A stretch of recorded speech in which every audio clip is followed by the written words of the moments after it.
Woman premier league, મહિલાઓ, દીકરીઓ ખૂબ જીતી રહી છે સાહેબ, દીકરીઓ ખૂબ જીતી રહી છે. આ દીકરીઓની અંદર બેંગ્લોરની ટીમ જીતી ગઈ છે, ચોથી ટુર્નામેન્ટ અને 2 વખત વિજેતા સાહેબ. વુમન પ્રીમિયર લીગની ફાઇનલ.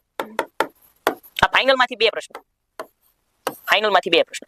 એક તો તમને એવું પૂછી શકે કોના વચ્ચે રમાય, તો કે સાહેબ કોના વચ્ચે રમાય, તો કે RCB, royal Challenger Bangalore, RCB versus DC, DC મતલબ દિલ્હી કેપિટલ. હા, આરસીબી એટલે રોયલ ચેલેન્જર બેંગ્લોર, ડીસી મતલબ દિલ્હી કેપિટલ. અને ફાઇનલ રમાય ક્યાં, તો ફાઇનલ રમાય વડોદરાની અંદર. ક્યાં રમાય? વડોદરાની અંદર તમને રમાતી જોવા મળે. આરસીબી અને દિલ્હી બંને વચ્ચે ફાઇનલ રમાય. એમાં આરસીબી એટલે કે રોયલ ચેલેન્જર બેંગ્લોરની ટીમ શું બની છે? વિજેતા બની છે. ડીસી, ડીસી નો મતલબ થાય દિલ્હી કેપિટલ. હા, દિલ્હી કેપિટલ એ શું બની છે? ઉપવિજેતા બની છે.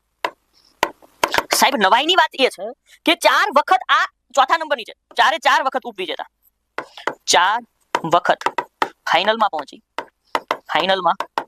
પહોંચી ઉપવિજેતા બની છે. મને એવો વિશ્વાસ હતો, ભગવાન ઉપર શ્રદ્ધા હતી કે સાલું આવું જેની સાથે થતું હોય ને છેલ્લે છેલ્લે ન્યાય મળી જાય છે. પણ પાછી બીજી કહેવત છે, ભગવાન કે ઘર દેર હે અંધેર નહીં. હજી દેર છે. આવતી ટુર્નામેન્ટ એની પછીની ટુર્નામેન્ટ જો આરસીબી ને 18 વર્ષ થયા હતા, 18મા વર્ષે કપ જીતી. એટલે બધાયનો જીતવાનો સમય આવે છે. આપણે ભગવાનને પ્રાર્થના કરીએ કે ક્યારેક આવતા વર્ષે એના પછીના વર્ષે દિલ્હી કેપિટલની ટીમ જીતી જાય. ચાલો હવે આપણે જોઈએ છીએ સાહેબ પહેલી વખત જ્યારે WPL ની પહેલી ટુર્નામેન્ટ, બીજી ટુર્નામેન્ટ, ત્રીજી ટુર્નામેન્ટ ને ચોથી ટુર્નામેન્ટ, આ પહેલી અને ત્રીજી આ બંને મુંબઈ ઇન્ડિયન્સની ટીમ જીતી છે. કોની ટીમ જીતી છે? મુંબઈ ઇન્ડિયન્સની ટીમ જીતી છે. બીજું અને ચોથું આરસીબી જીતી છે. આ 4 વખત ફાઇનલમાં ડીસી હતી દિલ્હી કેપિટલ, એને હરાવીને જીતી છે. સમજ્યા તમે? આ આરસીબી બીજી વખત વિજેતા બન્યું છે.